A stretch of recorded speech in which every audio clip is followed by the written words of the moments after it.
Ya, baik Tribuners, halo selamat siang. Anda kembali menyaksikan program Live Report on the Spot dan tentu saja edisi Selasa 25 Januari 2022. Dan siang ini kami akan menyajikan informasi menarik, berita faktual yang akan dilaporkan secara langsung oleh reporter Tribun Timur dari berbagai daerah. Bersama saya Kinan Aulia, inilah Live Report on the Spot selengkapnya. Baik Tribuners, kita melangkah ke informasi pertama berasal dari Pinrang, di mana diduga korupsi dana desa sebanyak 475 juta. Kades Wiring Tasi Pinrang pingsan saat akan ditahan di rutan kelas 2B Pinrang. Kepala Desa Wiring Tasi, Kecamatan Supa, Andi Dewiyanti tiba-tiba jatuh pingsan saat akan dibawa ke rutan kelas 2B Pinrang untuk dilakukan penahanan pada Senin 24 Januari 2022. Dewiyanti menjadi tersangka dugaan kasus korupsi dana desa dan alokasi dana desa tahun 2019-2020. Dari pantauan mobil tahanan Kejari Pinrang sudah berada di halaman kantor, terlihat pula mobil polisi untuk melakukan pengawalan. Namun tiba-tiba Dewiyanti dikabarkan pingsan pada pukul 14.30 WITA, sehingga pihak kejaksaan memanggil tim medis untuk memeriksa kondisi Dewiyanti. Untuk informasi lebih lengkapnya kita sudah terhubung bersama dengan reporter Nining Anggraini. Halo, selamat siang rekan Nining. Ya, selamat siang Kinan. Ya baik, bisa Anda ceritakan bagaimana kondisi awal Dewiyanti saat dipanggil ke kejaksaan, lalu kemudian pingsan saat hendak ditahan? Ya, baik. Jadi Kepala Desa Wiringtasi Kecamatan Supa Kabupaten Pinrang, Andi Dewiyanti ini dipanggil oleh Kejaksaan Negeri Pinrang pada Senin kemarin. Memang pemanggilan Senin kemarin itu yakni untuk penahanan di rutan kelas 2B Pinrang. Nah, pada saat hendak dibawa ke rutan kelas 2B Pinrang ini, tiba-tiba Dewiyanti jatuh pingsan di Kejari Pinrang pada pukul 14.30 WITA itu. Nah, sehingga pihak kejaksaan memanggil tim medis untuk memeriksa kondisi Dewiyanti. Nah, selang beberapa jam kemudian Dewiyanti dikabarkan sudah sadar. Nah, namun pihak dari tim pengacara Dewiyanti mengatakan kliennya tidak bisa dibawa ke rutan kelas 2B Pinrang dengan kondisi tersebut. Harus ada surat keterangan dari dokter secara resmi bahwasannya apakah memang benar Dewiyanti sakit atau tidak. Sehingga pihak Kejari Pinrang pun memanggil dokter. Dengan hasil diagnosa awal itu, dokter mengatakan bahwa Dewiyanti mengidap kolesterol tinggi sehingga harus dilakukan perawatan intensif terlebih dahulu sebelum ditahan. Namun menurut Kepala Kejaksaan Negeri Pinrang, Agus Khairuddin, saat dipanggil ke Kejari Pinrang, Andi Dewiyanti ini dalam keadaan sehat walafiat. Namun pada saat ingin dibawa ke rutan kelas 2B Pinrang, tiba-tiba Andi Dewiyanti pingsan. Seperti itu rekan Kinan. Ya, baik rekan Nining. Untuk saat ini bagaimana kondisi terkini Kepala Desa Wiringtasi tersebut? Ya, baik. Dari informasi yang berhasil kami himpun, saat ini Andi Dewiyanti berada di Rumah Sakit Umum Lasindram Pinrang dan dijaga ketat oleh pihak dari Kejari Pinrang, namun tidak diperbolehkan untuk dijenguk oleh siapapun kecuali keluarga dari Dewiyanti. Itu pun dibatasi, yakni hanya satu orang yang boleh menjenguk Andi Dewiyanti.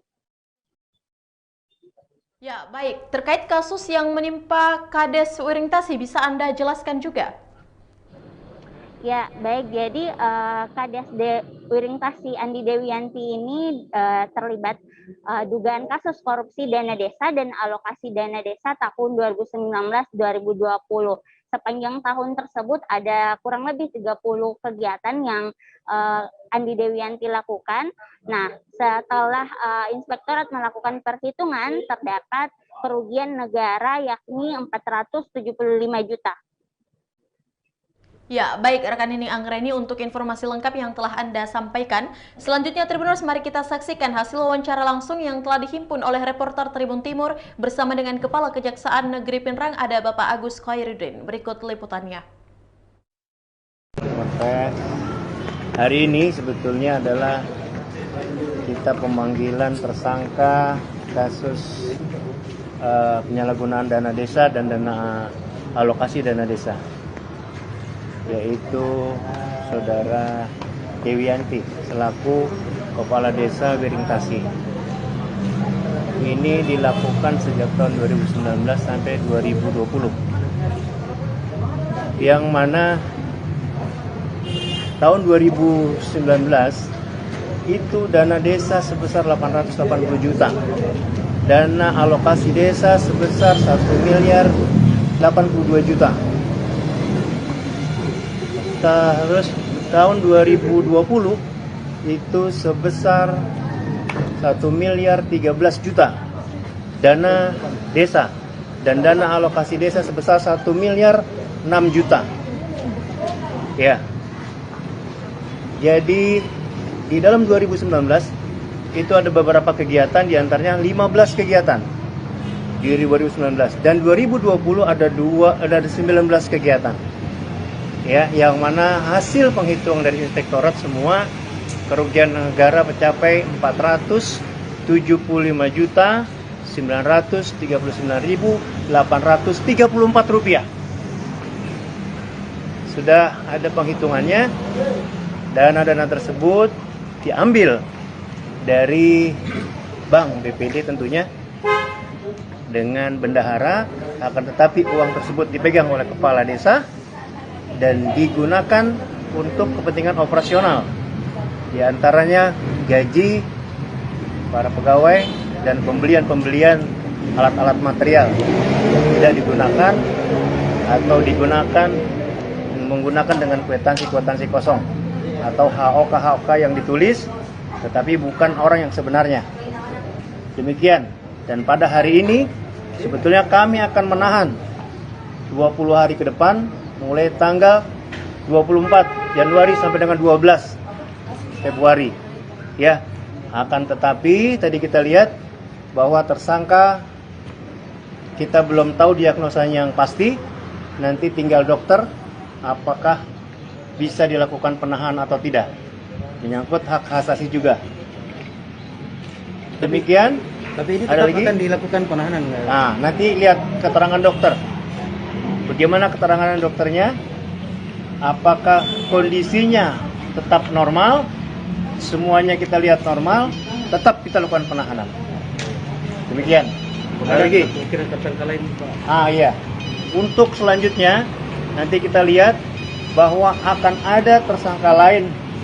Tidak mungkin ya ada sendiri juga. Tapi kita lihat nanti dalam. Ya, itulah tadi hasil wawancara bersama dengan Kepala Kejaksaan Negeri Pinrang Bapak Agus Khairuddin. Dan terima kasih rekan Nining Anggraini yang langsung melaporkan dari Kabupaten Pinrang. Untuk informasi Anda dan selamat bertugas kembali.